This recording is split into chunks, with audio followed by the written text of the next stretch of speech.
शान्तिः एकान्तस्थितिरिन्द्रियो परमणि हेतुर्दमश्चेतसः संरोधे करणं समेन विलयं यायादहं वासना तेनानन्दरसानुभूतिरचला ब्राह्मी सदा योगिनस्तस्मात् चित्तनिरोध एव सततं कार्यप्रयत्नान् मुने।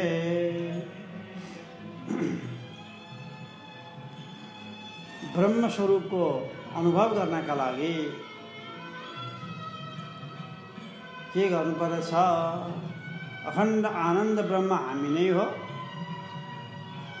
त आनन्द ब्रह्मको स्वरूप आनन्द र हामी त्यही ब्रह्म भएको हुनाले हामीलाई अनुभव हुनु पर्यो, आनन्दको अनुभव हुनु पर्यो, ब्रह्मानन्दको अनुभव हुनुपर्दछ। किन दुःखको अनुभव भइरहेछ, कष्टको अनुभव भइरहेछ? सारा द्वैत प्रपञ्चहरू देखा परेका छन्, यिनीहरूले दुःख दिइरहेका छन्, मन त्यता गइरहेको छ, सारा व्यवहार भइरहेका छन्, शरीर छ, व्यवहार छ, छैन भने छ। शास्त्र भन्छ तिमी ब्रह्म हौ, तिमी आनन्द स्वरूप हौ। आफूलाई अनुभव भइरहेको छ दुःख स्वरूपको। म यति वर्षको भएँ, मलाई यस्तो रोग लागेको छ, यी विभिन्न किसिमका अनुभव भइरहेको छ। किन मिलेन यो कुरा? शास्त्रले बताएको कुरा, गुरुले बताउनु भएको कुरा र हाम्रो अनुभव भिन्नता आयो। एउटै हुनु पर्ने थियो, भिन्नता आयो। ब्रह्मानन्दको त्यतिखेर परिपाक हुन्छ, अनुभवको त्यतिखेर परिपाक हुन्छ जतिखेर शास्त्रले बताएको कुरा, गुरुले बताउनु भएको कुरा र आफ्नो अनुभव तीनटा एकै भयो भने त्यो परिपाक भयो। त शास्त्रले एउटा कुरा भनेको छ, गुरुले अर्कै कुरा बताउनु भयो भने पनि त्यो परिपाक हुँदैन। शास्त्र गुरुले एउटा कुरा बताउनु भएको छ, आफ्नो अनुभवमा चाहिँ अर्कै अनुभव भयो भने त्यो पनि परिपाक हुँदैन। त्यो तीनटाको एकसाथ मिलन हुनुपर्छ, त्रिवेणी सङ्गम भन्नुपर्छ। त्यहाँ शास्त्र कृपा, गुरु कृपा, आत्मकृपा भन्छ यसलाई। देव भगवानको कृपा त भइसक्यो, त्यसरी कृपा बताएको हो। यो भगवानको कृपा, देवताको कृपा भइसक्यो, ईश्वर कृपा भइसक्यो। चारवटा कृपा चाहिन्छ ब्रह्मानन्दको अनुभवका लागि। चारवटा कृपामध्ये ईश्वरको कृपा हामीलाई भइसक्यो। त्यो भनेको के हो? मनुष्य जीवन प्राप्त गर्नु हामीले पाइसक्यौँ, ईश्वर कृपा भइसक्यो। अब ईश्वरले के पनि गराइदियो भनेदेखि तपाईँ हामीलाई सत्सङ्गमा पनि पठाइदियो। भगवान्ले यहाँ पठाइदिनु भयो। अहिले यतिखेर यति समयमा हामीले अन्यत्र गए पनि रमाइलो त भइहाल्थ्यो। फिल्म हेर्न गए पनि रमाइलै हुन्थ्यो, काहीँ यसो बजार घुम्न गएको पनि रमाइलै हुन्थ्यो, काहीँ केही गऱ्यो भने जता गए पनि रमाइलो हुन्थ्यो। तर हामीलाई त्यत्र जान नभएर यहाँ आउन मन लाग्यो। यो यहाँ आउन मन लगाइदिनु पनि को भन्दाखेरि भगवानकै कृपा हो। बिनु सत्संग विवेक न होई, राम कृपा बिना सुलभ न सोई। सत्संग नभइकन विवेकको उदय हुँदैन। त्यो सत्संग कहिले हुन्छ भने राम कृपा बिना सुलभ न सोई। भगवान रामको कृपा भएन भने सत्संगमा आउनै पाइँदैन। अब हामीलाई भगवानको कृपा भइरहेको छ। हेर्नुहोस्, सत्सङ्गमा आएको हुनाले भगवानको कृपा बर्सिरहेछ। मानव चोला दिनुभयो, त्यो पनि कृपा।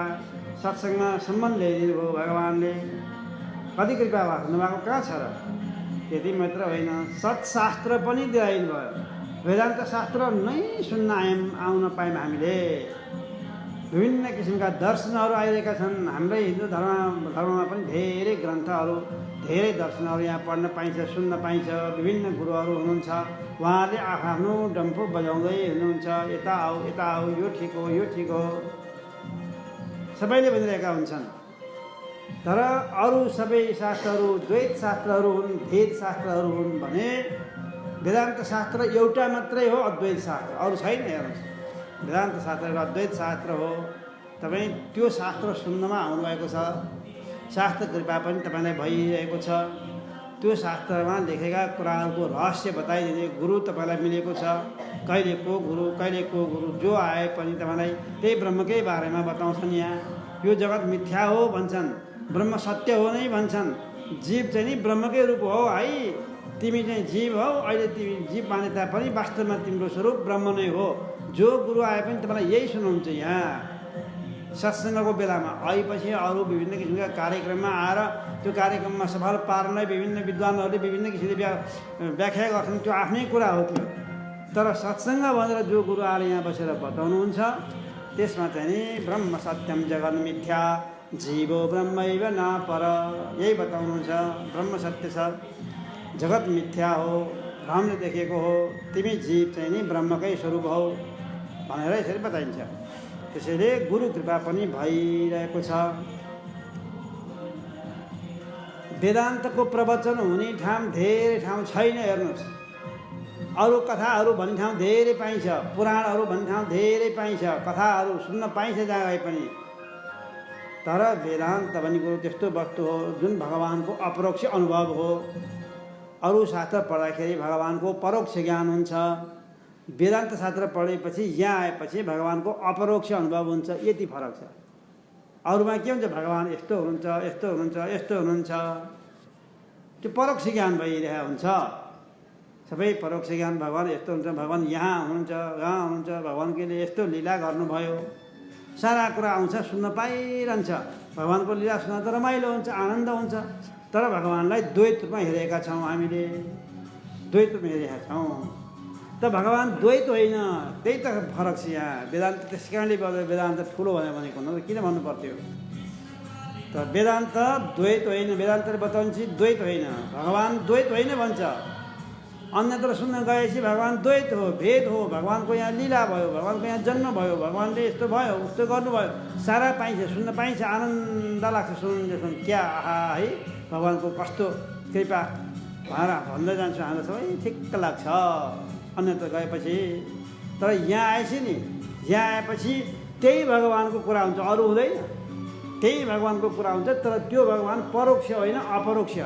अनि सगुण साकार रूपमा मात्रै होइन, भगवानको निर्गुण निराकार स्वरूपको चेतन स्वरूपको हुन्छ।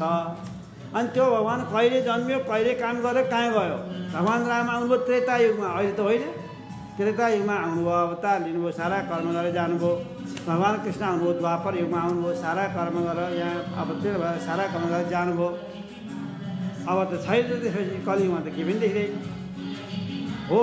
अब अहिले चाहिँ के भन्दाखेरि त्यही द्वापर युगका भगवान कृष्णको कृष्ण तत्त्वको बारेमा, त्यही त्रेता युगका रामको राम तत्त्वको बारेमा यहाँ प्रवचन हुन्छ, यहाँ त्यही कुरा सुनाइन्छ।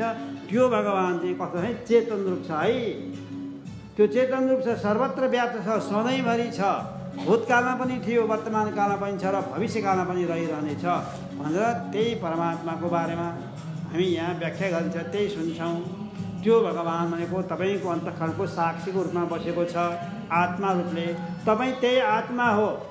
अब तपाईँ त्यही आत्मा हो, भगवान पनि त्यही आत्मा हो। अब भगवान र तपाईँमा भेद भयो कि अभेद भयो? ल हेर्नु त, अभेद भएको छ। अभेद दर्शनम मोक्ष, उपनिषदले यहाँ स्ट्याम्प लगाइदिए, अभेद दर्शनम मोक्ष संसारो भेद दर्शनम। भेद दर्शन हुने बित्तिकै संसारी भइहाल्छ।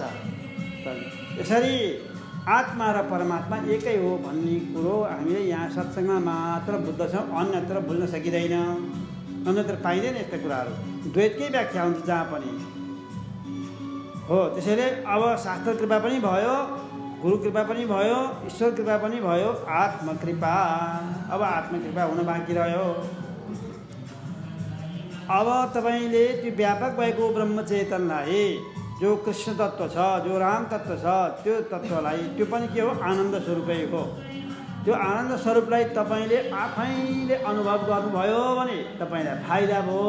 त्यो सुनेको होइन भने तपाईँले भगवान कृष्ण यस्तो हुनुहुन्छ, कृष्ण द्वापर युगमा यसरी देवकीको घरबाट जन्म लिनुभयो जेलमा, अथवा भगवान रामले कौशल्याको घरबाट जन्म लिनुभयो। रामनवमी हामी कृष्ण अष्टमी मनाउँछौँ, सारा कुरा हामी मनाउने गर्छौँ हो। त्यो भनुन्जेलसम्म द्वैत हुन्छ, भेद हुन्छ। त्यो सुनेर तपाईँलाई भगवानले यस्तो गर्नुभयो भनेर जान्नु चाहिँ भयो। तर तपाईँलाई फाइदा के भयो त? त्यसो भए तपाईँले त्यो जाने भए पनि भगवान् त्रेतामै जन्मिया हो, अहिले होइन। द्वापरमै जन्मिया हो, अहिले होइन। तपाईँले नजाने पनि त्यही हो, जाने पनि त्यही हो। तपाईँलाई आफूलाई फाइदा हुनु पर्यो। तपाईँलाई के फाइदा त भन्दाखेरि हात लाग्यो शून्य, सुन्जेर आनन्द आयो, त्यही हो। सुनेपछि सक्यो। अब यहाँ आएपछिको फाइदा के त त्यसो भए भन्दाखेरि यहाँ केही पाइँदैन, यहाँ कथा हुँदैन। हेर्नुहोस् कहिलेकाहीँ त्यो उदाहरण दिनको लागि के कथाहरू आउँछन् मात्रै हो, नत्र यहाँ केवल चेतन स्वरूप ब्रह्मको मात्र व्याख्या हुन्छ। जुन ब्रह्मको वाणीद्वारा व्याख्या हुन सक्दैन, त्यसलाई पनि लक्षणावृत्तिद्वारा ब्रह्म यस्तो भनेर बताइन्छ। वास्तवमा ब्रह्मको व्याख्या यहाँ पनि हुँदैन। त कसरी गराइन्छ त भन्दाखेरि जेले केवल ब्रह्मलाई ढाकेको छ, यो ढाकेको चिज हटाउने उपाय हुन्छ। यहाँ यसरी हटाइन्छ है भनेर, अनि हटाउने बित्तिकै चेतन तत्त्व त स्वतः व्याप्त पनि छ, अनि स्फुरण भइ पनि रहेछ, अनि त्यसको ज्ञान पनि हुन्छ। स्वयं प्रकाश कसैको पनि प्रकाश चाहिँदैन। यस्तो आत्माको बारेमा चर्चा भइरहेको हुन्छ। अब त्यो परमात्मालाई, त्यो ब्रह्मलाई जो व्यापक भएको छ, जुन त्रेतायुगको राम हो, जुन द्वापरयुगको कृष्ण हो, त्यो राम जान्नको लागि, त्यो कृष्णलाई जान्नको लागि चेतन रूपले अब यहाँ जानिन्छ, यही जानिन्छ, यही सत्सङ्गमा जानिन्छ। हेर्नुहोस् हो, त्यसैले कसरी जानिन्छ त है? आनन्द रूपले जानिन्छ, सत रूपले, चित रूपले, आनन्द रूपले र अद्वितीय रूपले, चार हिस्सा यसरी जानिन्छ। त्यो भगवानको रूप हो, याद गर्नुहोस्। यद्यपि भगवानको नाम पनि छैन र रूप पनि छैन, नाम र रूपदेखि वर्जित हो भगवत तत्त्व, तैपनि उपदेश गर्नका लागि नामको कल्पना गरिन्छ, रूपको कल्पना गरिन्छ। कल्पना हो, कल्पना भनेकै झुटो हुन्छ। हेर्नुहोस् भगवानको रूपै छैन, के चिन्तन गरिन्छ भन्नुहोस् त? त्यसै कल्पना गर्ने भनेको। रामकृष्ण आदिको सगुण साकार रूप थियो त भगवान् राम यस्तो हुनुहुन्थ्यो, धनु लिएर हिँड्नुहुन्थ्यो, भगवान् कृष्ण यस्तो हुनुहुन्थ्यो, मयूर प्वाख हालिदिए लाएर हिँड्ने, मुरली बजाएर हिँड्ने, यस्तो हुनुहुन्थ्यो। तपाईँ रूपको कल्पना गर्न सक्नुहुन्छ।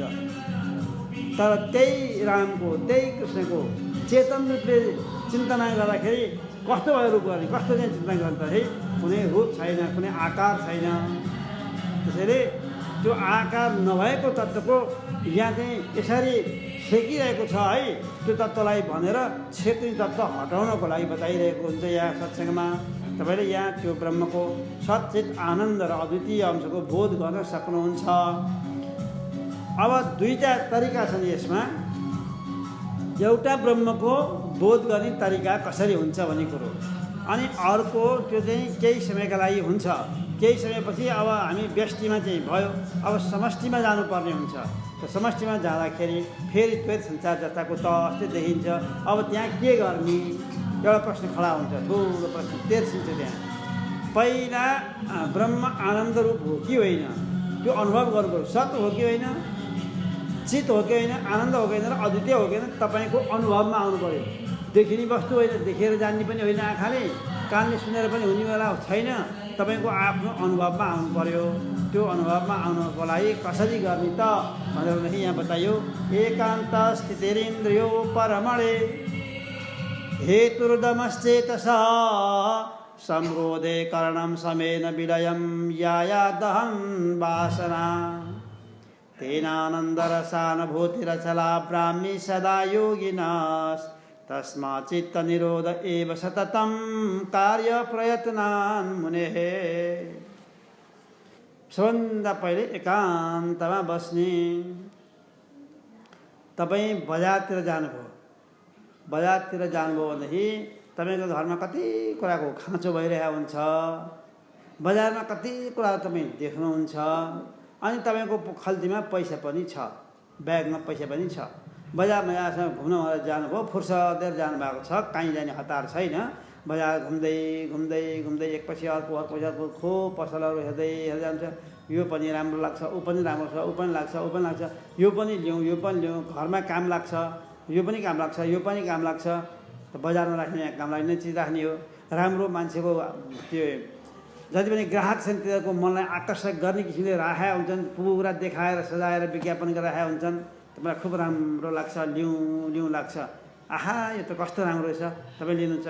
कोही तपाईँलाई काम लाग्नुहुन्छ, कोही तपाईँको श्रीमतीलाई काम लाग्छ, कोही श्रीमानलाई काम लाग्छ, कोही छोराछोरीलाई काम लाग्ने हुन्छ। हेर्नु त सबैलाई कमाउने चिज छ, यो पनि लिनु पाए हुन्थ्यो, यो पनि लिनु पाए हुन्थ्यो, पैसा छँदैछ खल्तीमा ब्यागमा लिइदिउँ, के भयो र? तपाईँ लिन थाल्नुहुन्छ, तपाईँको मन त्यो इन्द्रियले आहा भनिहाल्छ, आँखाले देखेर लिउँ लिउँ लाग्छ, मनले सपोर्ट गरिहाल्छ, लिउँ लिउँ लिउँ गर्छ, लिउँ यस्तो भएर अनि बुद्धिले निश्चय गरिदिन्छ, ल लिएरै जाउँ, केही फरक पर्दैन, लिएर गएपछि निश्चय पनि गरिदिन्छ। बजारतिर गयो, अब काहीँ तपाईँलाई भोक लागिरहेछ, खानेकुराको बजारतिर जानुभयो भनेदेखि मिठाई पसला आदि विभिन्न किसिमका खानेकुराहरू छन् आजकल बजारमा, तयारी खानेकुराहरू, कसैलाई जङ्क फुड मनपर्ने, कसैलाई विभिन्न किसिमका तयारी सामग्रीहरू मनपर्ने विभिन्न किसिमका छन्। त्यहाँ जानुभयो भनेदेखि आहा यो त कहिलेकाहीँ यसो खान मन लाग्छ, आहा यो त भइहाल्छ नि, हुन्छ नि, यो त लिएर जाउँ, कहिलेकाहीँ हुन्छ नि, मान्छे आयो भने पाहुना बस्दा आएर हुन्छ भन्छन्, खानुपर्छ आफूलाई, पाहुना बस्दालाई दोष लाउँछन्, र त्यो पनि ल्याउँ, यो पनि ल्याउँ, मन तान्यो क्या, इन्द्रियले देख्यो, आँखाले देख्यो, मन तान्यो, त्यो पनि ल्याउँ, यस्तो हुन्छ। तपाईँ तरकारी बजारमा जानुभयो, ठुलो मन्डीमा, सब्जी मन्डीमा, त्यहाँ गएपछि यो पनि छ, यो पनि छ, ताजा ताजा आइरहन्छ, आहा कस्तो धेरै भयो यस्तो नखाएको, यो लैजाउँ आज, यो पनि लैजाउँ, यो पनि लैजाउँ, यो पनि लैजाउँ, यो पनि लैजाउँ, तपाईँहरू यो लिएर हिँड्नुहुन्छ। एउटा उदाहरण दिएको मैले है, देख्नुहुन्छ। अब हेर्नुहोस्, यहाँ बताएको कुरो यही हो, एकान्त स्थिति इन्द्रियो परमणे हेतु नमश्चेत छ, यहाँ बताइन्छ। एकान्तमा बस है, तिमीलाई ब्रह्मानन्द प्राप्त गर्न पर्ने हो भने बजार गयौ भने, तरकारी बजार गयौ भने, अरू बजार गयौ भने तिम्रो इन्द्रियले त्यसलाई देख्छ, देखेपछि त्यहाँ मन जान्छ, मन गएपछि बुद्धिले निश्चय गरिदिन्छ, त्यसै खरिद बिक्री गर्दा गरे यही संसारमा भुलेर जीवन बित्छ। आजसम्म त बित्यो त त्यही गर्दै, आजसम्म त्यही गरेर बितिरहेको छ, बितिहाल्दछ। अब ब्रह्मानन्द हुनुपर्ने ठाउँमा विषयानन्द पो प्राप्त हुन्छ हामीलाई त। अब यो भएपछि आनन्द हुन्छ, यो खुसी हुन्छ, यो रमाइलो हुन्छ, यसले सुख हुन्छ, यसले सुविधा हुन्छ, त्यही सामग्रीहरू खरिद गर्दा गर्दै आज भोलि पर्सि गर्दा गर्दै त्यसैमा जीवन बितिरहेको हुन्छ। हेर्नुहोस्, त्यस कारणले ब्रह्मानन्दको अनुभव गर्न चाहने व्यक्तिले के गरोस्, एकान्तमा बसोस्, एकान्तमा बस, केही सामग्री उसले नदेखोस्, त्यहाँ आँखा चिम्लोस्, पहिला आँखा हेर्ने, आँखाले पल्यापुली हेर्ने बानी पहिलेदेखि पर्या हुन्छ, त्यस कारण सुरुमा आँखा चिम्लोस्, पछि आँखा चिम्लेर मात्रै हुने होइन, पछि आँखा पनि हेरोस्, आँखा हेर्दा पनि त्यो ब्रह्मानन्दको प्राप्ति हुनुपर्छ, आँखा चिम्लिँदा पनि ब्रह्मानन्दको प्राप्ति हुनुपर्छ। तर साधना गर्ने बेलामा आँखा चिम्लोस्, किन आँखा चिम्ने है, विषय नदेखोस् भनेर, अरू केही होइन। विषय देख्यो भने मन तानिन्छ, मन तान्यो भनेदेखि त्यसलाई चाहिँ त्यसपछि आकर्षित भइहाल्छ, बुद्धिले सपोर्ट गर्ने बित्तिकै त्यो ल्याएर त्यसैमा गइहाल्छ। त्यस कारणले एकान्तमा बसोस्, इन्द्रियलाई बाँधेर बसोस्। गीतामा त भन्नुभयो त आँखा पनि पुरा नचिम्लोस् र पुरा पनि नहेरोस्, आदि मात्रै हेरोस्, अलिअलि हेरोस्, त्यो पनि नाकको टुप्पामा मात्रै हेरोस्। नाकको टुप्पा नासाग्रे भनिन्छ, नाकको अग्रभागमा टुप्पामा बसेर हेरिरहोस्, आधा मात्र आँखा खोलोस्, पुरा नखोलोस्। किन आधा खोलोस् नि, किन पुरा नचिम्लोस् नि, पुरै चिम्ले हुन्छ नि त, बरु के पनि देख्दैन, अथवा पुरै हेरे पनि त हुन्छ नि। आँखा चिम्ले पनि चाहिँ ब्रह्मानन्द हो नि, अनि आँखा हेरेर चाहिँ नहुने हो भने त्यस्तो ब्रह्मानन्द के काम फेरि, हेर्दा चाहिँ नहुने, नहेर्दा चाहिँ नहुने, त्यस्तो नि काम छैन फेरि भन्दाखेरि आधा हेरोस्। किन आधा हेरोस् त भन्दाखेरि पुरा हेरे विषय देखिन्छ, पुरै चिम्ले लयमा जान्छ, लय हुन्छ, निदाउँछ, याद गर्नुहोस्। त्यस कारणले आधा मात्रै हेरिरहोस्, नासाग्रे वरम, त्यसैले नाकको टुप्पा हेरोस् बताइएको छ। त्यसपछि के हुन्छ, एकान्तमा बस्यो, विषय पनि उसले केही पनि देखाएको छैन, विषय नदेखेपछि इन्द्रियहरू तान्दैनन्, कुनै विषयको अगाडि छैन, एकान्तमा छ, विषयहरू छैनन्, विषय नभएपछि तपाईँको इन्द्रियहरू विषयमा जाने भएनन्। त इन्द्रियहरू विषयमा नजाने बित्तिकै तपाईँको जो मन हो, मन पनि अब चञ्चल हुँदैन, शान्त भइदिन्छ, विषय देखेकै छैन, विषय देखाएको त्यो पनि लिउँ, त्यो पनि लिउँ, त्यो पनि लिउँ हुन्थ्यो, विषय देखेकै छैन, इन्द्रियले देखाएको छैन, नदेखेपछि मनले पनि सपोर्ट गर्दैन, अब यो लिउँ उ लिउँ भन्दैन, नदेखा शान्त भएर मन पनि शान्त भएर बस्छ, चित्त चञ्चल हुँदैन, शान्त भइदिन्छ। चित्त शान्त हुने बित्तिकै चित्तमा आएर त्यो जो वासना आउनु पर्ने थियो त्यो वासना पनि आउँदैन। अब त्यो वासनाले गए खान पाए हुन्थ्यो, लान पाए हुन्थ्यो, भोग गर्न पाए हुन्थ्यो, सुविधाको उपभोग गर्न पाए हुन्थ्यो भन्ने वासना थियो मनमा, मन नै शान्त भएर बसेको, चित्त नै चञ्चल हुनुबाट रोकियो, शान्त भएर बसिदिया हुनाले अब वासनाहरू पनि आउँदैनन्। अब वासना पनि नआइसके के हुन्छ, त्यतिखेर वासना रहित भएको होसपूर्वक बसेको छ, निदाएको छैन, भिउजिरहेको छ, मन शान्त छ, विषय वासना केही पनि आएको छैन। हो त्यस्तो मनमा अखण्ड आनन्दको बोध हुन्छ। पहिला के हुन्छ, म छु कि छैन भनेर मात्र विचार गर्नुभयो भने पनि आफू भइरहेको अनुभव हुन्छ। कोही पनि म छैन भन्दैन, निदाएको मान्छेले मात्र छैन भन्छ, उसले थाहा पाउँदैन, बेहोसी हुन्छ, ऊ त थाहा नै पाउँदैन। छु र छैन भन्ने थाहा, छैन भने पनि थाहा हुँदैन, छु भने पनि थाहा हुँदैन, बेहोस हुन्छ। ऊ होसमा भएको हुनाले आफू भएको महसुस भइरहेको हुन्छ, अनुभव भइरहेको हुन्छ। आफू भएको अनुभव भइरहेको हुनाले त्यसलाई सत अंशको बोध भनिन्छ। सत भनेको हुनुपना, आफू भएको अनुभव भइरहन्छ। चित भनेको जान्नुपना, मदेखि बाहेक यहाँ केही पनि छैन, अरू वस्तु केहीको पनि मलाई ज्ञान भएको छैन, बोध भएको छैन। किनकि बोध गर्नको लागि कि इन्द्रियले देख्नु पर्यो, कि मनले त्यसलाई सपोर्ट गरेर कल्पना गरेर त्यसको चाहिँ लिनु पर्यो आकार प्रकारलाई लिएर। त्यो दुइटै नभएको हुनाले केही पनि छैन भन्ने कुरोको ज्ञान भइरहेछ। वस्तुहरू के देखेर परेर आएको भए वस्तुहरू देखेर ज्ञान हुन्थ्यो, वस्तु त केही पनि देखाएको छैन, त वस्तु छैन भन्ने ज्ञान हुन्छ।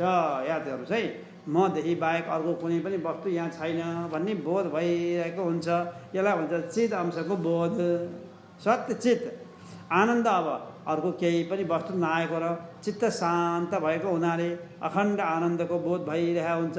दुःखको नाम मात्र पनि छैन, त्यहाँ केही छैन, मन अन्त छैन। सुख र दुःख हुने कहाँ, मनमा। सुख र दुःख तपाईँ हामीलाई सुख दुःख हुने मनमा हो। जन्म मृत्यु हुने शरीरको हो, सुख दुःख हुने मनको हो। भोक र प्यास चाहिँ प्राणलाई लाग्दछ। हामीलाई सताउने यही 6वटा चिजहरू हुन् तपाईँ हामीलाई सताउने। कि हामीलाई जन्मले सताएको हुन्छ कि मृत्युले सताएको हुन्छ। यो जन्म र मृत्यु मेरो होइन, कसको, शरीरको हो। ल पढाइ ठुलो शरीरलाई जिम्मा दिनुहोस्, यसलाई केही ठुलो शरीरलाई जिम्मा दिनुहोस्। यो जन्मिया छ, यो मर्छ, यसलाई जिम्मा दिनुहोस्। तपाईँलाई होइन, यो तपाईँको होइन जन्म मृत्यु, शरीरको हो। अब यहाँ आएपछि भोक लाग्छ, तिर्खा पनि लाग्छ। त त्यो भोक लाग्ने तिर्खा लाग्ने मलाई होइन, तपाईँलाई होइन, कसलाई, प्राणलाई हो। खानेवाला प्राण हो। प्राणाय स्वाहा, अपानाय स्वाहा, व्यानाय स्वाहा, समानाय स्वाहा, उदानाय स्वाहा भनेर भन्छ रहन्छ। हेर्नुहोस् है, त्यसैले प्राणलाई खुवाइरहेछ। भोक पनि प्राणको धर्म हो, तिर्खा पनि प्राणकै धर्म हो। तपाईँको होइन, तपाईँलाई भोक लाग्यो होइन, तिर्खा लाग्यो होइन, तपाईँको प्राणलाई हो। भोक प्यास पनि गइहाल्यो। अब सुख र दुःख, सुख र दुःख तपाईँको मनलाई लागेको हो। हेर्नुहोस् है, सुख र दुःख लाग्नेकोलाई मनलाई। सुखको अनुभव गर्ने पनि तपाईँकै मन हो र दुःखको अनुभव गर्ने पनि तपाईँकै मन हो। मन हो सुख दुःखको अनुभव गर्नेवाला। कसैलाई अत्यन्त नराम्रो घृणित ठाउँमा बस्दाखेरि पनि उसलाई सुखकै अनुभव भइरहेको हुन्छ। जस्तो सुँगुर आदि पोखरीमा खेलिरहेको हुन्छ, त्यो गनाउने पानीको पोखरीमा दहीभन्दा पनि अझ बाक्लो डेदो, त्यस्तोमा चाहिँ मजासँग पौडी खेर बसिरहन्छ सुँगुरहरू।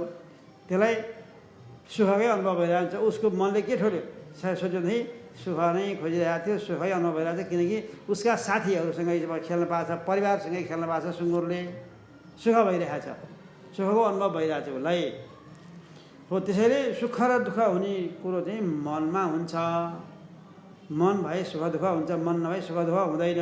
सुसुप्तिमा तपाईँको मन छैन, सुख पनि छैन, दुःख पनि छैन। स्वप्नमा मन खडा भएको छ, स्वप्नमा सुख पनि हुन्छ, दुःख पनि हुन्छ। आफ्नो अनुकूल हुँदा सुख हुन्छ, आफ्नो प्रतिकूल भएपछि दुःख भइहाल्छ। जागृतमा अहिले पनि विपनामा पनि मन खडा भइरहेको हुनाले यहाँ अहिले पनि सुख पनि हुन्छ, दुःख पनि हुन्छ। किनकि मन खडा गरेर मनमा हुने हो। तर सुसुप्तिमा भुसुक्क निदाएको बेलामा गयो भने मन अविद्या गरेर लय हुनासाथ अब मन त्यहाँ मन छैन। किनकि मन त्यतिखेर त्यसलाई मन भनिन्छ जतिखेर उसले सङ्कल्प विकल्प गर्छ। जतिखेर चिताइरहन्छ त्यतिखेर त्यसलाई चित्त भनिन्छ। हेर्नुहोस्, त्यतिखेर चिताउने काम पनि छैन, चित्त भएन। सङ्कल्प विकल्प गर्ने काम पनि भएको छैन, मन रहेन। मैले गरे भन्ने अहङ्कार पनि छैन, म भन्ने नै खडा हुँदैन। त्यहाँ यस्तो गर्नै पर्छ, यो गर्न हुँदैन, यो खानु हुन्छ, यो खानु हुँदैन, यहाँ जानु हुन्छ, जानु हुँदैन भन्ने निश्चय गर्नेवाला बुद्धि पनि त्यहाँ छैन। त्यही अविद्यामा गएर लिनु भएको छ। लिनुभएको कारणले गर्दाखेरि सुसुप्तिमा सुख पनि छैन, दुःख पनि छैन। हेर्नुहोस्, केही पनि छैन, बेहोसी भएर लडिरहेको छ, मुडो लडाइ चाहिँ लडिरहेछ हो। त्यसैले सुख र दुःख कसको धर्म? मनको धर्म। जन्म मृत्यु शरीरको धर्म, भोग प्यास प्राणको धर्म, सुख र दुःख मनको धर्म। तपाईँ फुलसारी पनि होइन, त्यसै तपाईँ जन्म मृत्यु छैन। तपाईँ प्राण पनि होइन, त्यसै भोग प्यास तपाईँको धर्म होइन। र तपाईँ मन पनि होइन, मन त सूक्ष्म शरीर हो, देह हो, देह सूक्ष्म देह भनिन्छ। तपाईँ देह होइन, तपाईँ देही। देहमा बस्नेवाला या देही भने देहमा बस्नेवाला, देहलाई चलाउनेवाला, त्यही सूक्ष्म शरीरलाई पनि चलाउनेवाला, त्यो चाहिँ तपाईँ हो। त्यस कारणले देही हो, तपाईँ देह होइन। देहीले देहको बाल्य जवानी वृद्धता सरी देहान्तर पनि लिन्छ धीर आत्तिन्न केही गरी। त्यो देही जो छ त्यसले यो शरीरको सानो बचपनमा जन्मिन्छ, शैशव अवस्था लिन्छ, कौमार अवस्था पनि त्यही हुन्छ। यसलाई बढ्दै बढ्दै ठुलो हुन्छ, युवा पनि त्यही हुन्छ, प्रौढ पनि त्यही हुन्छ, वृद्ध पनि त्यही हुन्छ। र त्यो देहीले अन्तिममा गएर यो शरीरलाई त्यागिदिन्छ। देहान्तर भनेको यो शरीरलाई त्यागिदिन्छ र अर्कै शरीरमा हिँड्छ त्यो देही। यसलाई छोडिदिन्छ। बुढो भइसकेको शरीरलाई उसले कति यो न यो शरीरमा धेरै भोग गर्न पाउँछ, न खान पाउँछ, न लाउन पाउँछ, न मोज मजा गरेर हिँड्न पाउँछ, न घुम्न ओर्न पाउँछ, केही पाउँदैन। बुढो भयो, थोत्रो भयो, पुरानो भयो। अब देहीलाई मन परेन यो शरीर, अज्ञानी नै भए पनि त्यो देही हो, त्यसलाई यो शरीर मन परेन। किन मन परेन? बुढो हो, यसले खान सक्दैन, यसले भोग गर्न सक्दैन भने यसलाई छोडिदिन्छ। अब यसलाई छोडिदिन्छ र फुरुक्क अर्को शरीर लिन जान्छ। अब यो नयाँ शरीर लिन जान्छ, अर्कै गर्भमा गएर आमाको गर्भमा जान्छ, अर्को नयाँ शरीर लिन्छ। वासना अनुसार कुन शरीरमा जाने उसको वासना अनुसार हुन्छ, यसरी जान्छ। देहान्तर पनि लिन्छ। त्यति हुँदाखेरि पनि कोही आत्तिनेवाला छैन, किनकि यो आउनेवाला जानेवाला हो। जबसम्म ज्ञान हुँदैन तबसम्म यस्ता देहहरू लिइरहन्छ। अनन्त अनन्त देहहरू लिन्छ, शरीरहरू अनन्त लिएको हुन्छ। एउटा शरीर लिन्छ, मर्छ, अर्को शरीर लिन्छ, फेरि मर्छ, अर्को लिन्छ। जहिलेसम्म ज्ञान हुँदैन तहिलेसम्म यो शरीर लिने क्रम पनि कहिले हट्नेवाला छैन, कहिले हट्दैन, लिइरहन्छ। पुनरपि जननम पुनरपि मरणम पुनरपि जननी जठरे शयनम यह संसारे खलु दुस्तारे कृपया पारे पाहि मुरारे भज गोविन्दम गोविन्दम भज मूढमते। भगवान् शङ्कराचार्यले लेख्नुभयो यसरी। बारम्बार आमाको गर्भमा जान्छ, जन्मिन्छ, फेरि आउँछ, बुढो हुन्छ, मर्छ, फेरि अर्को जन्म लिन्छ। बारम्बार जन्म मृत्युको चक्र चलिरहन्छ, दुःख खाइरहन्छ। जन्म दुःखम, जरा दुःखम, मृत्यु दुःखम, पुनः पुनः सारा दुःखहरू संसार सागर दुःख, सम्पूर्ण संसार यो दुःखै दुःखसँग छ। यहाँ सुख खोजेर पाइँदैन। यो संसार हो, यो असार छ। यो असार, यो संसार कस्तो असार छ। असार भनेको यसमा सार भन्ने वस्तु केही छैन, त्यस कारणले असार हुने। सार नभएको वस्तुलाई असार भनिन्छ। वैशाख जेठ असार हुने होइन नि, असार महिनामा ठान्नु होला, त्यस्तो होइन नि। फेरि के हो असारको? जसमा सार छैन त्यसलाई असार भनिन्छ। यो संसारमा सार भन्ने वस्तु केही पनि छैन, त्यस कारणले असार छ। यो संसार पार पाइन सक्नु छ यसको। देखुन्जेल छ, देखुन छोडे केही पनि छैन। यो ब्रह्मज्ञान नहुन्जेल सारा संसार जस्ताको तस्तै छ, सत्य नै छ। व्यवहारिक सत्तामा सत्य नै हो। यो मिथ्या त पारमार्थिक सत्तामा मात्रै हो।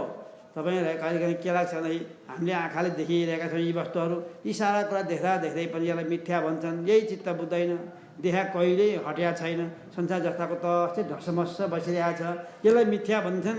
हामीलाई यो चाहिँ चित्त बुझेन भनेर तपाईँहरू सबैको गुनासो छ। त्यो गुनासोको मेट्ने उपाय के हो? यो मिथ्या पारमार्थिक सत्तामा मात्रै मिथ्या हो। व्यवहारिक सत्तामा त यो सत्य नै हो। व्यवहारिक सत्ताको सत्य, व्यवहारिक सत्य भन्छ यसलाई। धेरै व्यवहारिक सत्य एउटा पारमार्थिक सत्य। व्यवहारिक सत्यमा तपाईँ पनि हुनुहुन्छ, तपाईँको घर पनि सत्य नै हो, तपाईँको छोराछोरी सत्य हुन्, तपाईँको मातापिता सत्य हो, धन सम्पत्ति सत्य हो, सारा व्यवहार सत्य हो। कहिलेसम्म सत्य नि? 3 काल र 3 अवस्था छ। 3 काल र 3 अवस्थामा मध्ये 2 काल र 2 अवस्थामा चाहिँ छैन सत्य। 1 काल र 1 अवस्थामा मात्र सत्य हो। यो भूतकालमा तपाईँले देखा संसार थिएन, त्यसमा यो सत्य होइन। भूतकालमा सृष्टि हुन पहिले, भविष्यकालमा यो संसार तपाईँले देखा फेरि रहँदैन। नरहेको हुनाले पछि पनि हुँदैन, त्यसलाई सत्य होइन, यो नित्य हुन पाएन, अनित्य भइदियो। अनि अहिले जाग्रतमा मात्रै देखाइ सत्य भएको हो, स्वप्नमा यो सत्य हुँदैन। स्वप्नमा अर्कै संसार खडा हुन्छ, यसले केही काम दिँदैन। सुषुप्तिमा गएपछि त झन् केही पनि देखिँदैन। स्वप्न र सुषुप्तिमा यो छैन, भूत र भविष्यमा यो छैन। त्यस कारणले केवल एउटा अवस्था र एउटा कालमा, वर्तमान काल र जाग्रत अवस्थामा मात्रै यो सत्य हो। यो व्यवहारिक सत्ता, व्यवहारिक सत्य हो। यसमा व्यवहारिक सत्य मात्र हो। पारमार्थमा यो अहिले पनि छैन। यो पारमार्थिक दृष्टिकोणले विचार गर्ने हो भने वर्तमान कालमा पनि यो सत्य छैन, मिथ्या हो। र जाग्रत अवस्थामा अहिले विपन्नमा पनि यो मिथ्या नै हो। वस्तु शून्य प्रतीति मिथ्या। त्यो परिभाषा, मिथ्याको परिभाषा बुझ्दाखेरि के छ? परिभाषाको सिद्धान्त अनुसार जुन वस्तु जहाँ छैन, त्यो नभएको ठाउँमा कुनै वस्तु देखियो भने त्यो देखिएको वस्तु मिथ्या हो। मिथ्या भनेको त्यो सत्ता नहुनु। सत्ता नहुनु भनेको के? त्यसको हुनुपना चाहिँ नहुनु, हुनुपना छैन। त्यो हो सिद्धान्त। हेर्नुहोस्, जुन वस्तु जहाँ छैन त्यो वस्तु त्यहाँ देखियो भने, नभएको ठाउँमा देखियो भने त्यो देखिएको वस्तु मिथ्या। मरुभूमिको पानीलाई लिनुहोस्, मरुभूमिमा पानी हुँदैन, त मरुभूमिमा पानी हुँदैन, तर मरुभूमि पानी देखियो भने त्यो देखिएको पानी, मरुभूमिमा देखिएको पानी, यहाँ खोलामा बगेको पानी होइन, समुद्रको पानी होइन, मरुभूमिमा देखिया पानी चाहिँ मिथ्या। अहिले वर्तमान कालमै मिथ्या हो, जाग्रत अवस्थामै मिथ्या हो। त खोलामा बगेको पानी चाहिँ जाग्रतको सत्य हो, समुद्रको पानी चाहिँ जाग्रत अवस्थाको र वर्तमान कालको व्यवहारिक सत्ताको सत्य हो। तर मरुभूमिको पानी चाहिँ नि जाग्रत अवस्थामा पनि र वर्तमान कालमा पनि त्यो मिथ्या नै हो। हेर्नुहोस्, मिथ्या नै हो। मरुभूमिमा पानी हुँदैन, त पानी नभए तापनि पानी देखिन्छ, त्यो देखिएको पानी मिथ्या हो। यो त इक्जाम्पल भयो। किनकि मरुभूमिमा पानी हुँदैन, जहाँ पानी हुँदैन, जहाँ जुन वस्तु छैन त्यहाँ देखियो भने त्यो मिथ्या। मरुभूमिमा पानी हुँदैन, त्यहाँ मरुभूमिमा पानी देखियो भने त्यो मरुभूमिमा देखिएको पानी चाहिँ मिथ्या। क्लियर भएको छ इक्जाम्पल? त्यस्तै ब्रह्म त सम्पूर्ण चराचर जगतमा व्याप्त बसेको छ। ब्रह्म नभएको ठाउँ त कहीँ पनि छैन। ब्रह्ममा संसार छैन। हेर्नुहोस्, ब्रह्म असङ्ग हो, ब्रह्ममा संसार छैन। त ब्रह्म सर्वत्र व्याप्त छ, व्यापक स्वरूप हो। त सबैतिर व्यापक भएर रहेको जो ब्रह्म हो, त्यो ब्रह्ममा जगत छैन। जगत ब्रह्ममा नभएको जगत देखियो भने त्यो देखिएको जगत मिथ्या। अब ब्रह्म सर्वत्र व्याप्त छ, तपाईँले यहाँ जगत देख्नुभयो भने ब्रह्ममा नभएको जगत देखिया हुनाले यो जगत मिथ्या। यो वर्तमान कालमा मिथ्या हो र यो जाग्रत अवस्थामा नै, विपन्नमा नै मिथ्या हो। हेर्नुहोस्, प्रपञ्चो मिथ्या दृश्यत्वात् जडत्वात् परिच्छिन्नत्वात्। सारा प्रपञ्चहरू मिथ्या हुन्, किनकि देखिएको हुनाले। दृश्यत्वात् भनेको देखिएको हुनाले मिथ्या हो। अब यो मिथ्या भयो, त्यसमा के छ त भन्ने कुरो प्रसङ्ग आउँछ। के थियो भन्ने कुरो एकछिनमा म बताउँछु। एकान्तमा बस्नुहुन्छ तपाईँ, एकान्तमा बस्दाखेरि कुनै पनि तपाईँको मन चलेको छैन। मन चलेको पहिला इन्द्रियहरूले केही वस्तु देखेनन्। तपाईँ ब्रह्मानन्द अनुभव गर्न बस्नुभयो कोठामा, तपाईँलाई ब्रह्मको सच्चित आनन्द र अद्वितीय अंशको अनुभव गराउनु पर्ने छ। म यसलाई दोहोऱ्याएर भन्दैछु, राम्रोसँग विचार गर्नु होला। तपाईँले घरमा गएर पनि यसको प्र्याक्टिस गर्नु होला, अभ्यास गर्नु होला। एकान्तमा बस्नुहोस्। एकान्तमा बस्ने बित्तिकै अहिले गीतामा भने जस्तै आधा आँखा चिम्लिनुहोस्, आधा आँखा हेर्नुहोस्। नासिकाको, नाकको अग्रभागमा नै हेर्नुहोस्, नाकको टुप्पामै हेर्नुहोस्, आँखाको दृष्टि यहाँ पार्नुहोस्। केही पनि नचिताइकन शान्त भएर बस्नुहोस्। अब आधा हेरिरहेको हुनाले तपाईँ निधनमा आएको छैन। त्यतिखेर राम्रोसँग प्रष्ट आँखा नहेरे हुनाले बाहिरका दृश्य वस्तु, जुन कोठामा बसे त्यो कोठामा बसेका सामग्रीहरू पनि केही देखिँदैन।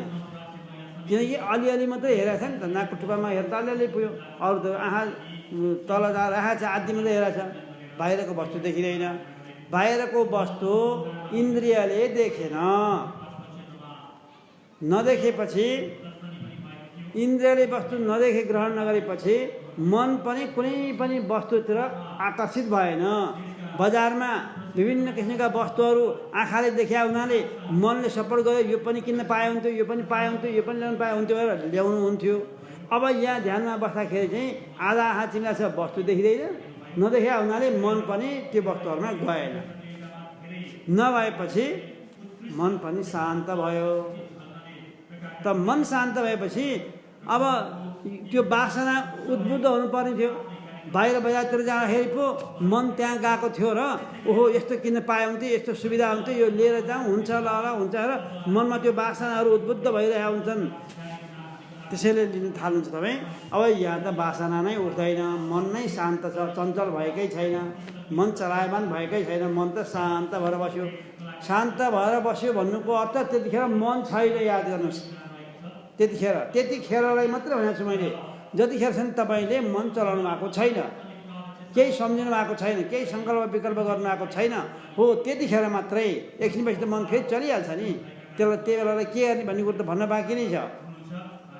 जतिखेर मन चल्दैन, शान्त भएर बसिरहन्छ, त्यतिखेर मन नै छैन। मन नभएपछि वासना पनि आउँदैन। मनमा आएर बस्ने हो वासना, त्यही चित्तमा आएर बस्ने हो। त मन नै नभएपछि वासना कहाँबाट आओस्? आउँदै आउँदैन वासना। त वासना नै छैन भने यस्तो गर्न पाए हुन्थ्यो भन्ने बुद्धिले निश्चय गर्ने ठाउँ पनि छैन। अब बुद्धिले निश्चय गर्नु पर्थ्यो, निश्चय गर्ने केही कुरै पाएन, केही पनि आएको छैन, शून्य छ। त शून्य भएको हुनाले बुद्धिले केही पनि काम गर्नु पाएन, बुद्धि पनि छैन। अब बुद्धि पनि रहित भयो। इन्द्रिय रहित, मन रहित, बुद्धि रहित र अहङ्कार पनि रहित। यी सबै रहित भइसकेपछि के हुन्छ त्यहाँ भन्दाखेरि त्यो ब्रह्मानन्दको अनुभव हुन्छ, आनन्दको अनुभव हुन्छ, आनन्द भइरहन्छ। तपाईँलाई खुब आनन्द भइरहन्छ त्यतिखेर। केही टेन्सन दिने कुराहरू केही पनि छैन, किनकि मनले सम्झाए भए पनि टेन्सन हुन्थ्यो। केही फलान ठाउँमा जानु थियो, यहाँ जानु पनि यति बेला जानुपर्थ्यो, बेर भइसक्यो भन्नुहुन्थ्यो, फलानलाई भेट्नु दिएको थियो, टाइम दिएको थियो, आउँछु भनेको थियो, जानु पर्थ्यो। अथवा यो काम गर्न बाँकी छ भन्ने मनमा आयो भने मन चलेर दुःख भइहाल्थ्यो। केही पनि आएको छैन, शान्त बसिया हुनाले केही पनि छैन, वासना पनि छैन, आनन्दको अनुभव भइरहेको हुन्छ। त्यतिखेर म छु भन्ने बोध भइरहेको हुनाले, सद अंश मदेखि बाहेक अरू केही पनि छैन हुनाले, चिद अंश अरू दुःख दिने वस्तु केही पनि नआएको हुनाले, आनन्द अंश मदेखि बाहेक अर्को वस्तु केही पनि छैन, केही पनि नभएको हुनाले अद्वितीय एक आफू मात्रै, आफू मात्र भएको अनुभव हुन्छ। प्रश्न एउटा उठ्या थियो, एउटा हिजो नानीले सोधेकी थिइन् कि वासना आयो भनेदेखि दुःख पाइने रहेछ मनमा, त्यो यो मनमा चाहिँ विषय चिन्तन नहुने उपाय के होला, त्यो विषय चिन्तनलाई कसरी हटाउने होला भनेर सोधेकी थिइन् एकजना नानीले। त विषय चिन्तन हटाउने उपाय यही हो, एकान्तमा बस्ने अनि आधा आँखा चिम्लिने, नाकको टुप्पामा हेर्ने, ननिदाइकन बस्ने, कुनै कुरालाई चिताउने होइन, शान्त बस्ने। आँखाले केही वस्तु देख्दैन, इन्द्रिय गएन, इन्द्रिय नगएको हुनाले मनले सपोर्ट गर्दैन, मन खडै हुँदैन। त्यहाँ मन खडा नभएपछि वासना आउँदैन। यस्तो गर्न पाए हुन्थ्यो, वासना आउनेको कि यस्तो गर्न पाए हुन्थ्यो, यस्तो खान पाए हुन्थ्यो, यस्तो लाउनु पाए हुन्थ्यो, यहाँ जान पाए हुन्थ्यो, यस्तो भएदेखि हुन्थ्यो भन्ने जो इच्छा हो त्यो नै छैन, आउँदैन। अब त्यो वासना पनि छैन। अब त्यो वासना नभए शान्त भएर बसिया छ, होसपूर्वक छ, शान्त भएर बसिया छ, होसपूर्वक छ। होसपूर्वकको अर्थ यो मन कतै विषयतिर गइहाल्छ कि जान दिनु हुँदैन है भनेर होस गरेर बसिरहेको छ। यो मन कतै निराइ पो हाल्छ कि भनेर निदाउनु पनि दिएको छैन, होस गरेर बसिरहेको छ। विषयतिर पनि जान दिँदैन, होस गरेर बसिरहेको छ, मनको गोठालो भएर बसिरहेको छ। हो साक्षी भावमा छ। यतिखेर साक्षी भावमा बस्या हुनाले अब उसलाई आनन्दको अनुभव हुन्छ। साक्षी त आफै हो, त आफ्नो स्वरूपको आफू त आनन्द स्वरूप भएको हुनाले, सत्स्वरूप चित स्वरूप आनन्द स्वरूप र अद्वितीय स्वरूप आफ्नै भएको हुनाले आफ्नो सच्चित आनन्द र अद्वितीयको अनुभव भइरहन्छ हो। त्यो आनन्द ब्रह्मानन्द हो, आत्माको आनन्द हो, अनुभव भइहाल्छ। कसैले रोक्दैन तपाईँलाई। तर यो आनन्द सधैँभरि रहिरहन सक्दैन। हेर्नुहोस् कुरो यहाँ छ। अब किनभने तपाईँले मन नचलाउन्जेलसम्म चाहिँ आनन्द भयो। तपाईँको मन जुन बेला पनि शान्त भएर बस्नेवाला छैन। अहिले पो बल्ल बल्ल प्रयास गरेर त्यसलाई केही कुरा बुझाइवरी थपक्क राख्नु भएको छ। केही समय मान्छ, केही समयपछि किन मान्दो हो, ऊ फेरि अलिकति समय पाउने बित्तिकै फुत्त विषयमा हिँडिहाल्छ, एउटा कुरो सम्झिहाल्छ। नसम्झी भने अब सम्झिहाल्छ। अब मन हो तपाईँले पक्र्नु सक्नुहुन्न, फुत्त गइहाल्छ। रोक्छु भन्यो गइहाल्छ कहाँ पर गएर अनि के सम्झेर कसो कुरा गरेर के कति व्यवहार मिलाइसकेका हुन्छ। अनि पछि थाहा हुन्छ त ए म के पनि नसम्झ्यो भने त यसले यतिको कुरा पो सम्झिसकेछ भनेर पछि थाहा हुन्छ। ल हेर्नु त मन गरेर कति बबन्डर मचाइसक्यो, कति काम गरेर आइसक्यो उसले।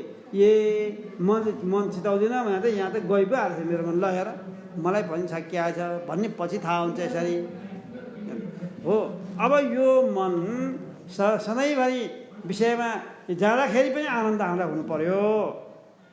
बाहिर विषय सङ्कल्प विकल्प गर्दाखेरि बाहिर विषयमा यो मन गयो भने पनि द्वैत वस्तुलाई पक्रिँदाखेरि पनि त्यो ब्रह्मानन्द चाहिँ हामीलाई हुनुपर्छ।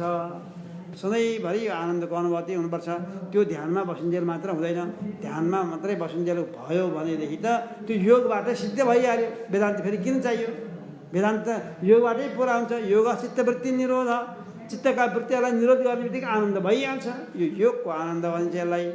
हेर्नुहोस् मन नचलाउन्जेल आनन्द, मन चलाएपछि त्यो आनन्द भाग्छ। तपाईँलाई भाग्ने आनन्दले काम दिँदैन। तपाईँलाई त जुनसुकै बेला सहज समाधिको अनुभव हुनुपर्छ। सहज समाधि हो, त्यो सहज समाधिमा तपाईँ जब पुग्नुहुन्छ, सहज समाधिमा पुगिसकेपछि तपाईँको चित्तले के हुन्छ, शान्त भएर बस्छ। जहाँ जान्छ यो मन त्यहाँ पनि ब्रह्मानन्दको अनुभव हुन्छ उसलाई। अर्को वस्तुमा पुग्छ, अर्कोमा जान्छ। त यसै प्रसङ्गमा एउटा कथा पनि सुनाइहालौँ कि भगवान् नारायणसँग गरुडले यो प्रश्न राख्नुभयो। भक्तहरूले पठाए, हे गरुडजी हामी भगवान् नारायणका भक्त हौँ। ज्ञान परम्परा नारायणी परम्परा हो। नारायणले दिनुहुन्छ ज्ञान। हेर्नुहोस् सबै ज्ञानको परम्परा सुरु कहाँ? सबैका गुरु नारायण हुनुहुन्छ। नारायणं पद्मभवं वसिष्ठं शक्तिं च तत्पुत्र पराशरं। हामी प्रार्थना गर्छौँ नारायणं। सबभन्दा पहिले ज्ञान भगवान् नारायणले दिनुहुन्छ। कसलाई दिनुहुन्छ? होला पद्मभवं, पद्म पुष्प भनेको कमलको फुलमा बस्ने ब्रह्माजीलाई दिनुहुन्छ पहिला त्यो ज्ञान, त्यो ब्रह्म ज्ञान। पद्मभवं वसिष्ठं, ब्रह्माजीले के हुन्छ वसिष्ठलाई दिनुहुन्छ यसरी ब्रह्म ज्ञान। वसिष्ठले यसरी ज्ञान पाउँछ। नारायणं पद्मभवं वसिष्ठं शक्तिम, अब वसिष्ठले शक्तिलाई दिनुहुन्छ। शक्तिम च तत्पुत्र पराशरम च, शक्तिले आफ्नो छोरा पराशर ऋषिलाई दिनुहुन्छ। पराशर आश्रम जानुभयो होला तपाईँ दमौलीमा। हाम्रो गुरुको पनि आश्रम त्यहीँ छ, त्यहीँ बस्नु त्यो गुरु पराशरम छ। अनि पराशरले कसलाई दिनुभयो? आफ्नो पुत्र व्यासजीलाई दिनुभयो। पराशर ऋषिका पुत्र हुन्थ्यो व्यासजी। वारिपट्टि व्यास गुफा, पारिपट्टि पराशर आश्रम हो, दमौलीमा छ हो। व्यासलाई दिनुभयो त्यो ब्रह्मज्ञान। व्यासम सुखम गौड पदम। अब व्यासजीले कसलाई दिनुभयो? सुखदेव स्वामीलाई दिनुभयो। व्यासजीले सुखदेव स्वामीलाई त्यो ज्ञान दिनुभयो। व्यासम सुखम। अब सुखदेवले गौडपादाचार्यलाई दिनुभयो। माण्डुक्य कारिका जसले लेख्नुभयो माण्डुक्य उपनिषदमा हो, त्यस्ता थिए गौडपादाचार्यलाई दिनुभयो सुखदेव स्वामीले। व्यासम सुखम गौडपदम अन्तम गोविन्द योगीन्द्र मथास शिष्यम। गौडपादाचार्यले गोविन्द पादाचार्यलाई ज्ञान दिनु, ब्रह्म ज्ञान दिनुभयो। यसरी आएको छ ज्ञान परम्परा। त्यो सुन्दै जानु। हामी ब्रह्म विद्या सम्प्रदाय भनेर आयो भन्छौँ। यी ब्रह्म विद्याका सम्प्रदाय हो। यो अरू विभिन्न मान्छेका विभिन्न सम्प्रदाय हुन्छन्, विभिन्न धर्मावलम्बीका आफ्ना सम्प्रदाय हुन्छ हो। वेदान्तको पनि एउटा सम्प्रदाय छ। यो ब्रह्म ज्ञानको सम्प्रदाय हो। यो ज्ञान सबैलाई ज्ञान भएको छ। ब्रह्म ज्ञान फेरि एकपछि अर्को हुँदै माथिबाट भगवान् नारायणबाट सुरु भएको यो ब्रह्म ज्ञान। हेर्नुहोस् अब व्यासजीले सुखदेवलाई, सुखदेवले गौडपादाचार्यलाई, गौडपादाचार्यले गोविन्द पादाचार्यलाई दिनुभयो त्यो ज्ञान। गोविन्द पादाचार्यले भगवान् शङ्कराचार्यलाई दिनुभयो यो ज्ञान। भगवान् शङ्कराचार्यले चाहिँ 4 शिष्यलाई दिनुभयो। अरूले चाहिँ एक एकवटा ब्रह्मज्ञान आउँदै गयो सधैँ। भगवान् शङ्कराचार्यको पालामा चाहिँ 4लाई दिनुभयो। हेर्नुहोस् व्यासम सुखम गौड पदम महान्तम गोविन्द योगीन्द्र मथास शिष्यम श्री शङ्कराचार्य मथास पद्म। शङ्कराचार्यले पद्म, पादाचार्य एउटा भनौँ एउटा पद्मपादाचार्यलाई, एउटा हस्तामलकाचार्यलाई, एउटा तोटकाचार्यलाई, यसरी एउटा सुरेश्वराचार्य यसरी दिनुभयो। हेर्नुहोस् यो वार्तिककार वार्तिक भनिन्छ यहाँ, वार्तिककार सुरेश्वराचार्य हुन्छ, सुरेश्वराचार्य। श्री शङ्कराचार्य मथास्य पद्म पादम च हस्तामलकम च शिष्यम तम त्रोटकम वार्तिककार मन्य। त्रोटकाचार्य वार्तिककार चाहिँ सुरेश्वराचार्य। यसरी 4 दिनुभयो। त्यो ज्ञानको परम्परा 4 जिल्ला हुँदै हुँदै विभिन्न सम्प्रदाय हुँदै हुँदै 10 नाममा आयो। अब शङ्कराचार्यबाट 10 नाममा आयो। यहाँ गिरी, पुरी, भारती, वन के तपाईँ सुन्नुहुन्छ नि। त्यही परम्पराबाट हाम्रो गुरु चाहिँ गिरी परम्पराबाट आउनुभयो। रामानन्द गिरी सुन्नुभएको तपाईँले, गिरी परम्पराबाट आउनुभएको हुनाले त्यो ब्रह्मज्ञान नारायणबाट सुरु भएको ज्ञान यी रामानन्द गुरुले आएर सुनाउनु भयो। त्यही कुरो तपाईँ हामी सबैले सुन्या त हो। त्यही ज्ञान अर्को ज्ञान होइन। हेर्नुहोस् त्यो ब्रह्मज्ञान भगवान् नारायणले दिनुभएको ब्रह्मज्ञान तपाईँ हामी सुनिरहेका छौँ। अहिले मैले जे बोलिरहेको छु भनिरहेको छु, गुरुले दिएको ज्ञान भने मैले त के जानेको छु र? जे भनौँ गुरुले आएर भनिदिनु भएको छ। मैले भनेका कुराहरू गुरुकै वाक्य हो त। मैले यसरी सुन्नु, गुरुको वाक्य भन्दा मैले एक शब्द पनि बढी मैले जानेको छैन, भने पनि छैन हो। त्यसैले यो ज्ञान परम्परा यसरी आएको छ भने यो ज्ञान परम्परा सम्प्रदाय, ज्ञानको सम्प्रदाय हो, ब्रह्मविद्या सम्प्रदाय। यसलाई ब्रह्मविद्याको सम्प्रदाय भनेर भनिन्छ। यसरी आउँदछ यो ज्ञान परम्परा भने। अब हामीले परोक्ष ज्ञान र अपरोक्ष ज्ञानको कुरा चलिरहेको छ। यहाँ परोक्ष ज्ञान त हामीले सुनेर किताब पढेर यता गर उता गरेर जान्यौँ। अब हामीलाई चाहिएको छ अपरोक्ष ज्ञान, अपरोक्ष अनुभव। बाहिर विषयतिर जाँदाखेरि पनि मन चल्दाखेरि पनि आनन्द हुनु पर्यो। हामीलाई चाहिएको यो हो। त भगवान् नारायणकोमा गरुडले सोध्नुभएको थियो। ज्ञान परम्परा नारायणबाट भएको हुनाले भक्तहरूले सोधे, गरुडलाई सोध्न पठाए, हे गरुडजी अब हामी वैकुण्ठमा जान सक्दैनौँ, हामीलाई जाने आज्ञा छैन। यो शरीर लिएर, थुल शरीर लिएर वैकुण्ठ जान सक्दैनौँ हामी। अब सूक्ष्म शरीर लिएर जाउँ भनेदेखि हामीले पुण्य गरेका छैन, पुण्य नगरिकन वैकुण्ठ जान पाइँदैन। त्यस कारणले हामी वैकुण्ठमा पुग्न सक्ने हाम्रो सामर्थ्य भएन। वैकुण्ठका अधिपति भगवान् नारायण हुनुहुन्छ। ज्ञान परम्परा उहाँबाट सुरु हुन्छ भने उहाँकै भक्त हामी हौँ। त्यस कारणले हामी भक्तको उद्धार गर्नु पर्यो। हामीलाई मुक्ति चाहिएको छ, कैवल्य मोक्ष। त्यो पनि अब जन्म मृत्युको चक्रमा पर्न नपरोस् त्यस्तो ज्ञान चाहिएको छ हामीलाई, त्यस्तो मुक्ति चाहिएको छ। तपाईँले भन्नुहोस् भगवान्लाई गएर, तपाईँ त भगवान्को वाहन हुनुहुन्छ, भगवान्लाई बोकेर हिँड्नुहुन्छ, तपाईँ सरासर वैकुण्ठ पनि जान सक्नुहुन्छ। हाम्रो यो प्रतिनिधि भए तपाईँ सुनाइदिनुहोस् भनेर भनेपछि हामीलाई ज्ञान चाहियो, नारायणबाटै बताइदिनुहोस्, मोक्ष चाहियो। अनि गरुडजी जानुभयो, सरासर वैकुण्ठमा जानुभयो, भगवान्लाई भेट्नु पनि भयो। हजुरका भक्तहरूले बोलाएका छन् हजुरलाई। किन बोलायो मलाई के भनेपछि उही सबै भक्त हजुरका भक्त हुनाले मुक्ति चाहियो, उनीहरूलाई कैवल्य मोक्ष चाहियो, जन्म मृत्युको चक्रमा फस्न नपरोस्। अब यस्तो मुक्ति चाहियो भनेर भनेका छन्। मलाई खबर पठाएका हजुर, उनीहरू आउन सक्दैन, थुल शरीर लिएर आउनु मिल्दैन। सूक्ष्म शरीर लिएर आउनु भनेदेखि मिल्थ्यो, तर सूक्ष्म शरीर लिएर आउनलाई उनीहरूले पुण्य नै गरेका छैनन्, अब यहाँ आउनै पाउँदैनन् भने अब उनीहरूको उद्धार कसरी हुन्छ हजुरले गरिदिनु पर्यो भनेपछि। अनि भगवान् नारायणले त्यतिखेर के भन्नु भनेदेखि, हेर गरुड, तिमीले कुरा त ल्यायौ, तिमी दूतको काम गरेका छौ, उताबाट उनीहरूको कुरा त ल्यायौ, अब मेरो कुरा पनि लगिदेऊ तिमीले। मलाई पनि त्यहाँ जाने फुर्सद छैन। यी सारा प्राणीहरू ब्रह्माजीले सृष्टि गरेछन्। त्यो सृष्टि गरेर प्राणी सबैलाई पालन पोषण गर्ने काम मेरो जिम्मामा छ। त मैले सबैलाई पालन पोषण गर्नुपर्छ। कति गर्भमा छन्, कति भर्खर जन्मिया छन्, तिनीहरूलाई पनि खुवाउने मैले व्यवस्था गर्नुपर्छ। कसै अन्नपात खाँदैनन्, तिनीहरूलाई पनि मैले व्यवस्था गर्नुपर्छ भने त्यो सबै सृष्टि भएको भएछ दिनदिनमै भएको छ।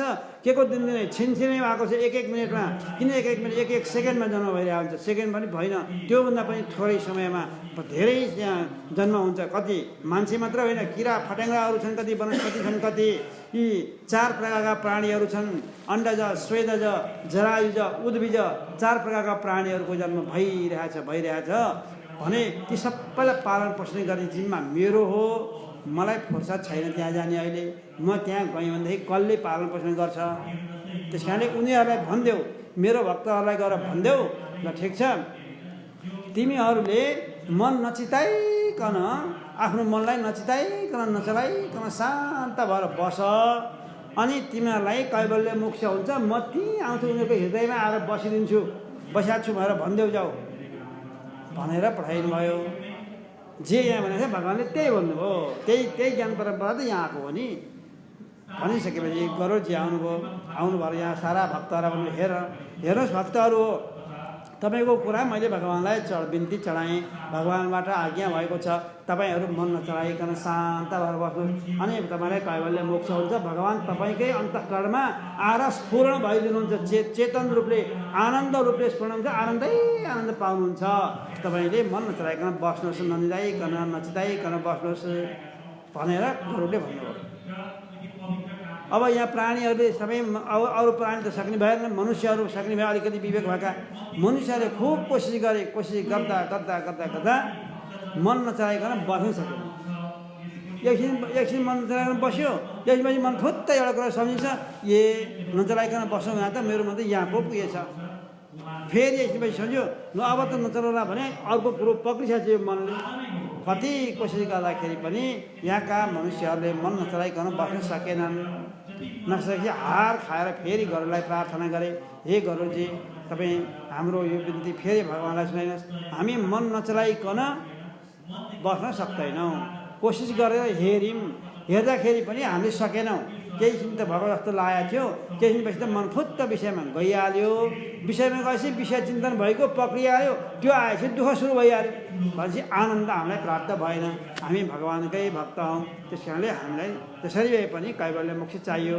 मन चलाएर पनि यस्तो भने हेर त कति बाठाहरू छन् मान्छेहरू, तपाईँ हामी जस्तै बाठा। हामी मन नचलाइकन आनन्द पर्ने हामीले, तर मन चलाए पनि चलोस् जता जता जाओस्, तर ब्रह्मज्ञान चाहिँ चाहियो। हामीले भने त्यसै गरी भने भनेपछि कुरा त राम्रै भने। भगवान् नारायण कहाँ फेरि लानु वैकुण्ठमा फेरि जानुभयो। गइसकेपछि होइन आकाशमा बादल छैन, त बादल नभए पनि पानी परोस् भनेर भन्यो भने पर्छ कि पर्दैन गरुड भन्दाखेरि त्यो त कहाँ पर्छ र, बादलै छैन भने कहाँ पानी पर्छ र हजुर, बादलले त पानी पर्छ नि, बादलै छैन भने कहाँ पानी पर्छ र, पर्दैन नि त्यो त हो। त्यसो भए मन नचलाइकन आनन्द प्राप्त हुन्थ्यो, तर मन चाहिँ बेसकन चलाउँछ भनेदेखि त्यसले आनन्द कहाँ पाउँछ त, पाउँदैन। आकाशमा बादल नभएपछि पानी नपरे चाहिँ यो मन शान्त हुनुपर्ने थियो, शान्त भएर नभएपछि यो हुनेवाला छैन, हुँदैन भनेर भनिदिनु भगवान्। यही भनिदिउँ त भने यही भनिदियो। गरुडजी सानो यत्रो मुख लाएर आउनुभयो, यस्तो कुरा कसरी भन्ने अब भक्तहरूलाई। तैपनि भगवान्ले पठाएपछि आउनुभयो तर भन्नुभयो तपाईँले भनेको कुरा मैले पठाइदिएँ। यही उदाहरण दिनुभयो, आकाशमा बादल छैन भने पानी पर्छ कि पर्दैन, वैसे पर्दैन। पक्का हो। एउटा टुक्रा नि बादल छैन पानी बर्सेला नि त, कुनै बर्खा असार महिना त साउन महिना त बर्सेला नि, बादलै छैन भने कहाँबाट पानी पर्छ नि गरुडजी, हामीलाई त्यस्तो मूर्ख नबनाउनुहोस् भन्दै या भक्तहरूले। त्यसो भएदेखि मन नचलाइकन बस्यौ भने तिमीलाई कैवल्य मोक्ष हुन्छ। यदि तिमीहरूले मन चलाउँछौ भनेदेखि अब आनन्द प्राप्त हुँदैन, यही भनिदिनु भगवान्ले। हुँदैन, मन चुप लाएर शान्त भएर बस भन्दाखेरि हामीले त कोसिस गर्न सकेनौँ। अब बरु हामी मर्न तयार हुन्छौँ। हामी भगवान् नारायणकै भक्त हौँ, अरूको भक्त पनि होइन, हामी अन्त जान पनि जाँदैनौँ। बरु उहाँकै नाममा सबै मर्न तयार छौँ। हामी मन चलाएर पनि हामीलाई मुक्ति चाहिन्छ, यो चाहिँ जसरी चाहिन्छ, नत्र हामी सबै मर्छौँ। उहाँलाई अनसन बसे गरुडले यही कुरा भनिदिनु भयो। यही कुरोहरूलाई भगवान् नारायणलाई राखिदिनु भयो। राखेपछि हजुरकै भक्त हुन्, हजुरको भक्त भएपछि त हजुरले केही न केही त गर्नु पऱ्यो। भगवान्ले देखि नहुने कुरा के छ र, केही न केही त दिनुहोस् न आफ्नो भक्तलाई अलिकति भन्दाखेरि ल त्यसो भए एउटा उपाय चाहिँ म तिमीहरूलाई बताइदिन्छु भनेर भन्नुभयो। देहाभिमानिनां अन्तर्मुखी वृत्ति न जायते अतस्तेषां तु मद्भक्ति सुकरा मोक्षदायिनी। देहमा अभिमान हुन्जेलसम्म, यो शरीरलाई म भनुन्जेलसम्म अन्तर्मुखी वृत्ति हुँदैन भने, मन रोकिँदैन भने। बहिर्मुखी भने विषयतिर जाने मन, अन्तर्मुखी भनेको शान्त भएर बस्ने मन।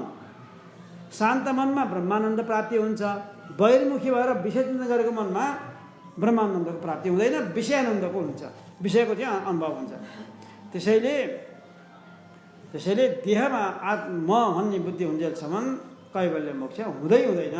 देहाभिमानिनां अन्तर्मुखी वृत्ति न जायते भन्यो, हुँदैन भनेर ठोकिदिनु। के गर्ने त्यसै भन्दाखेरि अतस त्यस कारणले अब यसो गर भनेर अतस्तेषां तु मद्भक्ति सुकर मोक्षदायिनी मेरो भक्ति गर मेरो भक्ति गरिसकेपछि मेरो भक्तिले गर्दा तिमीलाई त्यो भक्तिले सजिलैसँग मोक्ष प्रदान गर्ने छिन्। अब भक्ति गर्नु पर्यो हेर्नुहोस् अब भगवानको भक्ति गर्नु पर्यो। त्यस्तो भगवानको वासनात् वासुदेवस्य वासितं भुवनत्रयं सर्वभूत निवासोऽसि वासुदेव नमोस्तुते। त्यस्तो भगवान् वासुदेवको कस्तो नि सर्वत्र रहनुभएको व्यापक रूपमा रहनुभएको भगवान् वासुदेवको चिन्तना गरोस्। त्यस्तो वासना बनाओस् विषय वासना होइन वासना वासुदेवस्य भगवान् वासुदेवको वासना बनाओस्। वासना वासुदेवस्य कस्तो वासुदेव नहीं वासितं भुवनत्रयं तीनै भुवन तीन लोक 14 भुवन सबैतिर व्याप्त रहेको भगवान् वासुदेवको चिन्तना गरोस् भने व्यापक ब्रह्मको चिन्तना गरोस् भने त्यसले त्यसरी भुवनत्रयं सर्वभूत निवासोऽसि सर्वभूत निवासोऽसिको अर्थ सबै प्राणीहरूको हृदयमा आत्मा रूपले चेतन रूपले बसिरहनु भएको यस्तो भगवान् वासुदेव सर्वभूत निवासोऽसि वासुदेव नमोस्तुते। त्यस्तो भगवान् वासुदेवको यसरी चिन्तना गरिरहोस् सर्वत्र ब्रह्म भावना गरोस्। त्यस्तो मन चलाओस् सर्वत्र ब्रह्म भावना गर्यो भनेदेखि उसलाई कैवल्य मोक्ष हुन्छ भनेर यसरी बताउनु भयो। त यसको प्रसङ्ग बाँकी अलि खोलखाल गरेर भन्नु बाँकी छ। विषय मन चलाएर पनि विषयमा मन गएर पनि त्यो ब्रह्मानन्द प्राप्ति हुने उपायको चाहिँ फेरि भोलिको प्रसङ्गमा पनि त्यसलाई कन्टिन्यू गर्दै लानेछ। हरि ओम तत्सत्। ओम पूर्णमदः पूर्णमिदं पूर्णात् पूर्णमुदच्यते पूर्णस्य पूर्णमादाय पूर्णमेवावशिष्यते। ओम शांति शांति शांति।